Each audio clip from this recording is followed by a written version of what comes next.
Gibran Rakabuming Raka resmi menjadi wakil presiden termuda setelah dilantik pada Minggu 20 Oktober 2024. Putra sulung Presiden Joko Widodo ini bakal menjadi orang nomor 2 di Republik ini untuk periode 2024 sampai 2029. Ia juga tercatat sebagai wapres termuda sepanjang sejarah Indonesia.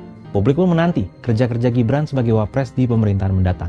Sebenarnya apa sih tugas dan wewenang wapres dan sejauh mana Gibran bisa menjawab berbagai tantangan yang tengah menanti di pemerintahan ke depan?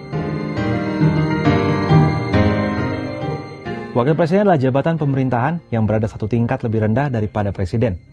Kedudukan seorang wapres tak dapat dipisahkan dengan Presiden sebagai satu kesatuan pasangan jabatan yang dipilih secara langsung melalui pemilihan umum.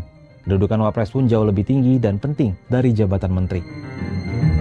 Berdasarkan Undang-Undang 1945, tugas dan wewenang wapres ialah membantu Presiden dalam melakukan kewajibannya. Menggantikan Presiden sampai habis waktu jika Presiden meninggal dunia, berhenti atau tidak dapat melakukan kewajibannya dalam masa jabatan yang telah ditentukan. Memperhatikan secara khusus, menampung masalah yang perlu penanganan menyangkut bidang tugas kesejahteraan rakyat. Melakukan pengawasan operasional pembangunan dengan bantuan departemen, lembaga dan departemen, dalam hal ini, Inspektur Jenderal dari departemen yang bersangkutan atau Deputi Pengawasan dari lembaga dan departemen yang bersangkutan. Jika melihat tugas dan wewenang, jabatan wapres tentunya memiliki peran yang sama pentingnya seperti Presiden. Lantas apa kira-kira tantangan yang kemungkinan akan dihadapi Gibran sebagai wapres? Peneliti Pusat Riset Politik Badan Riset dan Inovasi Nasional Wasisto Raharjo Jati, Senin 21 Oktober mengungkapkan, pengalaman Gibran sebagai wali kota Surakarta sedikit banyak akan membantu proses transisi sebagai wapres. Berbagai capaian saat Gibran menjabat sebagai pejabat publik itu diharapkan bisa diaplikasikan ke level nasional. Namun Wasisto menilai, tidak adanya sosok ayahnya, yakni Presiden ke-7 Joko Widodo di pemerintahan menjadi tantangan tersendiri bagi Gibran. Suka tidak suka, selama ini ada dukungan politik yang diberikan ayahnya saat menjabat sebagai presiden. Ditambah lagi, Gibran tidak punya dukungan parpol.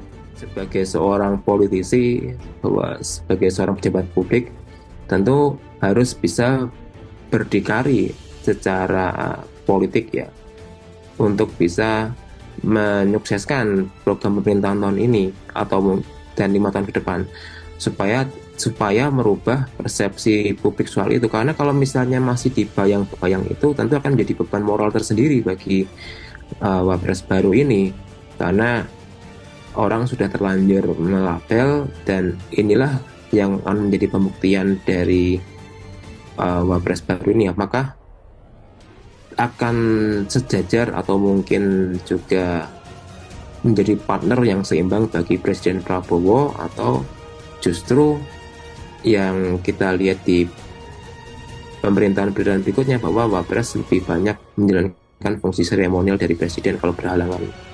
Adapun Gibran mengantongi citra positif sebagai wapres seperti terekam dalam survei Bank Kompas pada September 2024.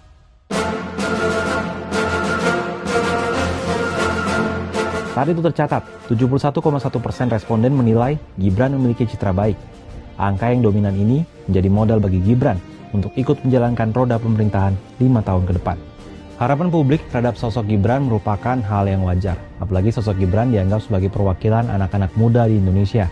Di sisi lain, Indonesia menghadapi tantangan yang cukup berat, seperti kebutuhan penyediaan lapangan kerja, perekonomian yang tengah lesu, sampai ketahanan pangan. Tak heran jika publik berharap banyak terhadap kepemimpinan Gibran sebagai wapres.